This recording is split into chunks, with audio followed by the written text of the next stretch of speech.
নমস্কার বন্ধুরা, আজকে নতুন একটি ভিডিও নিয়ে তোমাদের সামনে চলে এসেছি। তো দেখতে পাচ্ছ নতুন ভিডিওটি কি হতে চলেছে, সম্পূর্ণ ভিডিওটি দেখবেন, স্কিপ করে যাবেন না। তো দেখতে পাচ্ছ চলে এসেছি একটি সমাধিস্থলে। এই সমাধিস্থলটি হচ্ছে একটি বিখ্যাত মুসলিম সেনাপতির। তো কোথায় আর এটি কার সমাধি, এটা বিস্তারিত জানতে হলে পরে সম্পূর্ণ ভিডিওটি দেখতে হবে।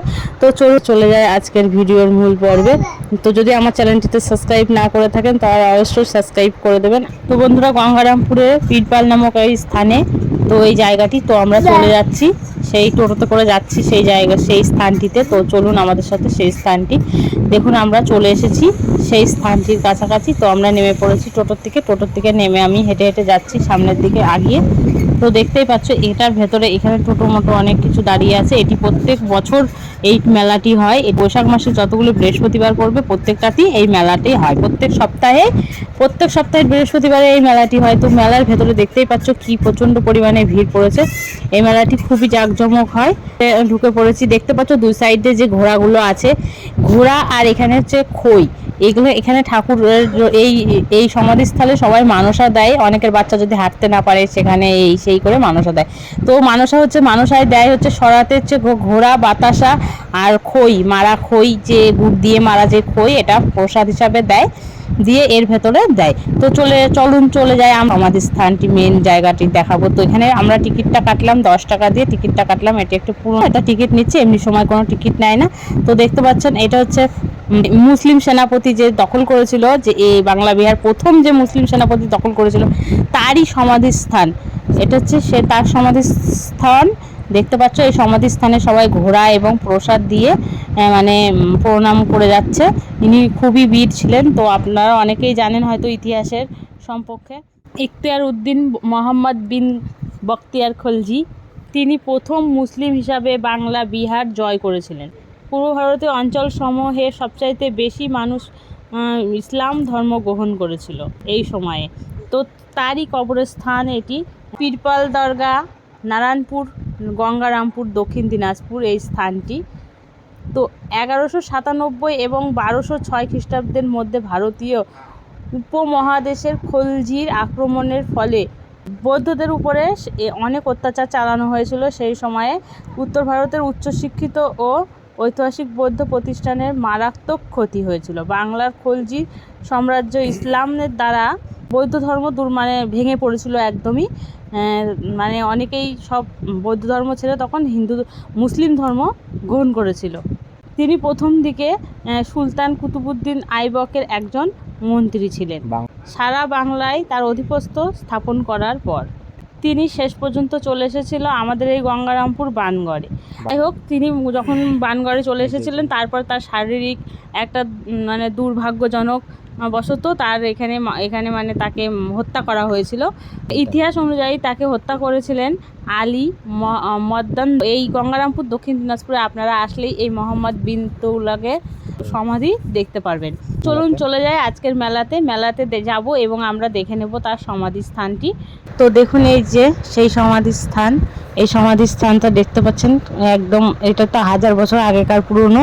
তো দেখে মনে হচ্ছে এটা একদম নিত্য নতুন হয়ে রয়েছে। এর চারপাশটা 5 থেকে 6 ফিট চওড়া দিয়ে চওড়া করে একটা দেওয়াল গাঁথা আছে। এই দেওয়ালটা অবশ্য ধ্বংসাবশেষের দিক চলে গেছে, যেহেতু এটা 1000 বছর পুরনো সেই জন্য এটা এরকম হচ্ছে। দেখুন এখানে দুধ ঢালছে, এই যে এরা হচ্ছে দুধ হাঁড়িতে ঢালছে, সবাই তো এক্সট্রা দুধটা ঢেলে নিচ্ছে। চারদিকে ঘোড়া ফুল টুল দুধ দিয়ে রেখে দিচ্ছে। দেখতে পাচ্ছেন এনার সমাধির চারিদিকে ঘোড়া কেন দান করে সেটা আমি আপনাদের অন্য একটা ভিডিওতে জানাবো। এবং এখানকার গ্রামের মানুষ না অনেকেই চৌকিতে শোয় না, এই কারণ এটা নিয়ে আপনাদেরকে নেক্সট একটা ভিডিওতে আমি আপনাদেরকে দেখাবো কেন শোয় না এবং কি কারণে শোয় না, অন্য একটা ভিডিও করে দেখাবো। দেখতে পাচ্ছ সবাই এখানে দিয়ে দিচ্ছে ফুল ছুঁড়ে, এই যে দেখুন ফুল ছুঁড়ে দিচ্ছে এবং দুধ ঢেলে দিচ্ছে, ঘোড়া দিচ্ছে। তো এটা যেহেতু ইনি বীর সেনাপতি ছিল সেহেতু মনে হয় ওই জন্য ঘোড়া দেয়। পীর বাবা বলে, অনেকে এনাকে পীর বাবা বলে। যাই হোক, এটার নাম পীরপাল এই জন্যই হয়েছে এটা পীরপাল। তো এটা 1000 বছরের পুরনো। আপনারা চাইলেই এখানে এসে দেখতে পারেন। এই জায়গাটা খুবই একটা ঐতিহাসিক জায়গা। তো ঐতিহাসিক জায়গা যদি যাদের ঘুরে দেখার শখ বা স্বপ্ন, তারা অবশ্যই এই জায়গাটি ঘুরে দেখবেন এবং আমার ভিডিওটি স্কিপ করে যাবেন না। এখনও অনেক ভিডিও বাকি আছে, আমরা পুরো মেলাটা আপনাদেরকে ঘুরে দেখাবো। এখানে একটা জায়গায় যাত্রা হচ্ছে, সেটাও আপনাদেরকে আমি দেখাবো।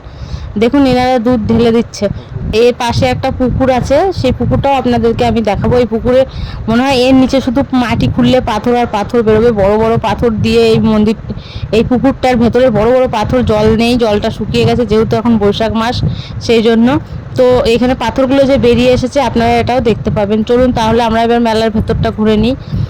তো দেখুন এখানে অনেকেই এখানে যেতে গেলে করে এই প্রবেশদ্বারটা দেখতে পাচ্ছেন, এই প্রবেশদ্বারের বাইরে জুতোটা খুলে যেতে হবে, আপনার ঢুকতে হবে। তো আমি ভিডিও করার জন্য বললাম, ওনারা বললো অবশ্যই ভিডিও করো। অনেকে হয়তো অনেক জায়গায় ভিডিও করতে পারে না, এটা কোনো ব্যাপার না, ভিডিও করতে পারবেন চাইলে। এখানে আছেন দেখুন, এখানে এই যে পুকুরটার পাড়ে আমরা চলে এসেছি। এই পুকুরটার পাড়ে দেখুন পাথরে পাথর, ওই দিকটা মানুষ স্নান করছে। আশা করি এটা হয়তো আগেকার দিনে মানে রাজারা স্নানেরই জায়গা একটা। আর এরই পাশে বান রাজা ছিল, দেখতে পাচ্ছেন বান রাজার একটা ভিডিও আপনাদেরকে আমি দিয়েছি। তো এই যে অনেক পুকুর পুকুর ছিল, এক একটা পুকুর এক একজনের মানে স্নানের জায়গা ছিল তখনকার সময়। দেখতে পাচ্ছ এই পুকুরের জলটা পুরো চকচকা, নিচে শুধু বালি আর বালি খুবই। তো আপনারা দেখতে পাচ্ছেন আমি একটু পুকুরের ধারে যাব। এখানে অনেকে আসছে, এসে পুকুরের জলে হাত পা ধুচ্ছে এবং মাথায় জল ছিটাচ্ছে। কেন ছিটাচ্ছে আমি এটা বলতে পারবো না, কিন্তু এই পুকুরের মনে হয় যে কোনো একটা বিশেষত্ব আছে। তো আপনাদেরকে আমি অন্য একদিনকে এই ভিডিওটা আপনাদের শেয়ার করব, জেনে নিয়ে এখানকার মানুষের কাছ থেকে জেনে নিয়ে আপনাদেরকে আমি শেয়ার করব কেন এই পুকুরটা। তো আমার যত সম্ভবত মনে হয় যে এই পুকুরে মনে হয় স্নান করার জন্যই ছিল। দেখতে পাচ্ছ পুকুরের জল কি চকচকা, একদম পাথরে ভরা, পুরো পুকুরটাতেই পাথর, মাটির তলায় দেখতে পাচ্ছ পুকুরের পাথর। এটা বর্ষার সময় এই পাথরগুলো ডুবে যায়। এই পাথরগুলো খুবই পিছল, আমি তো খুব ভয় পাচ্ছিলাম, সাবধানে একটু ভিডিও করলাম। আমি দুই একটা ছবি তোলার জন্য দাঁড়ালাম, খুব সুন্দর লাগছে দেখতে। জায়গাটা আপনাদের কেমন লাগছে অবশ্যই কমেন্ট করে জানাবেন। তো এর পাশেই চলে এসেছি দোকানে, মেলার দোকানগুলো। তো মেলার দোকানগুলো ঘুরছি, দেখতে পাচ্ছ অনেকেই ঘুরে ঘুরে জিনিস টিনিস দেখছে। মানে এটা ভালোই, গরমের দিনে মেলা, তো গরমের দিনে হলে কি হবে, এর আশেপাশটা দেখো বড় বড় গাছ দিয়ে। এই যে তোমাদের যে বলছিলাম যে 4-5টা ধ্বংসবেশ, এই কোনাটা 9 বছর আগেও ভাঙা ছিল না, আমি একবার গেছিলাম। আজ এই প্রথম আমি 9 বছর পর আবার এখানে গেলাম, তো যাই দেখি এই জায়গাটা ভেঙে গেছে, এই কোনাটা। এই যে সমাধির যে 4 সাইডটা ঘেরা আছে না, এটা হচ্ছে 5টা কোনা। তো আপনাদেরকে আমি 5টা কোনা দেখাতে পারলাম না এখন, কিন্তু একটু ভালো করে দেখলে পরে ভিডিওর মধ্যে তোমরা দেখতে পাবে এটার 5টা কোনা আছে। মানে আমাদের যেমন 4 কোনা হয়, ঘরটার 4টা কোনা হয়, এটার 5টা কোনা হয়। এরও একটা বিশেষত্ব আছে। তো মেলার ভেতরে আমরা ঢুকে পড়েছি, দেখতে পাচ্ছ প্রচণ্ড জিনিস। এই যে আমরা একটু প্রচণ্ড গরমের জন্য একটু আখের রস খেয়ে নিচ্ছি। এই গরমে আখের রস খাওয়া খুবই উপকারী, তাই জন্য একটু আখের রসটা খেয়ে নিচ্ছি। দেখুন এই যে এই দিদিভাই একটা আখের রসটা দিচ্ছে, আপনাদেরকে এই ভিডিওর মাধ্যমে দেখিয়েও দিলাম যে আখের রসটা কিভাবে ভাঙাচ্ছে। এটা হাতে ঘোরানো মেশিন, তো পাচ্ছি এই যখন হাতে ঘুরিয়ে ঘুরিয়ে করছে। তো আমাদের এখানে আখের রসটা খাওয়া হয়ে গেল, এদিকে চলে যাব। তো চলুন আমরা মেলার ভেতরে অন্য দিকটা যাই। এই যে আমি আখের রসটা খেয়ে নিচ্ছি, দেখতে পাচ্ছ আমি সবার লাস্টে খেলাম তো একটু, তাই জন্য আমার একটু দেরি হলো। হাতে ঘুরিয়ে ঘুরিয়ে আখের রস ভাঙাচ্ছে, একটা মজার জিনিস এটা। তো দেখতে পাচ্ছ এই যে পাশে জিলিপির দোকান আছে, এই দেখো জিলিপি ভাজছে, কিভাবে জিলিপি ভাজা এটা আমি তুলেছি কেমনভাবে জিলিপি ভাজে, দেখুন প্যাঁচ দিয়ে দিয়ে খুবই সুন্দর জিলিপি ভাজছে। তো আপনাদেরকে আমিও জিলিপি ভেজে দেখাবো একদিন এনাদের মতো করে। তো এই জিলিপি ভাজাটা খুবই সুন্দর লাগলে পরে একটু লাইক দিয়ে দেবেন, দেখুন সাদা ফটফটা ভেজে উঠছে। তো এখান থেকে কিছুটা জিলিপি আমরা কিনে নিলাম, জিলিপি কিনে নেওয়ার পর এখান থেকে আমরা চলে যাব। তো জিলিপি ভাজাটা দেখুন এই যে ও দূরের থেকে ময়দাটা ছেনে নিয়ে এসে দিয়ে দিচ্ছে এখানে। এটা হচ্ছে জিলিপিটা ভাজার পরে যে রসটা গরম করে দিল, রসের মধ্যে চুবালে দারুণ একটা জিলিপি মচমচা। জিলিপিগুলো খেতে, গ্রামের জিলিপি তো খেতে ভালোই টেস্টি লাগে, খুবই সুন্দর। দেখুন ইনি খুবই বয়স্ক মানুষ, জিলিপি বানাচ্ছে। তো পাশের জন যে আছে তিনিও ভালোই বয়স্ক। তো দেখুন আমার মেলার ভেতরে একটা জায়গা স্থান আছে, স্থানের মধ্যে এখানে আবার মানে যাত্রা হচ্ছে। তো যাত্রা আমি অতটা পছন্দ করি না, কিন্তু যে ভিড় পড়ছে যাত্রা দেখতে, দেখুন প্রচুর পছন্দ করে অনেক মানুষ। দেখুন এনারা যাত্রা করছে, তো পার্টি অভিনয় করছে, যাত্রাটা দেখতে পাচ্ছেন।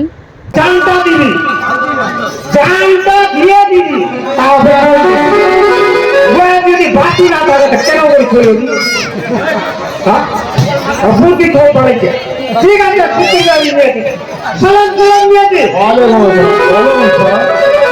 এইবার ঘুরাতে দেখি এইবার কি করবে আজকে। এবারকার গোনাটা খুব দুষ্কর মুদ্রা। হ্যাঁ 12 কোট জুড়ে হক দরবারটা রয়েছে। হ্যাঁ হয়েছে, তোমার কি মাথার বেড়ে ফোট হয়েছে? হ্যাঁ না দিমাগ ফোট হয়েছে? এই দিন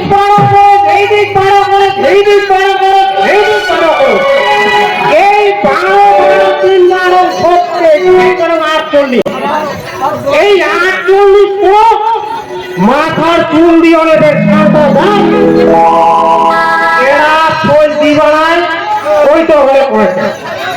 হ্যাঁ মানে তোরা ভোট দিবেন না নাই দিবেন ওইটা আমার করো।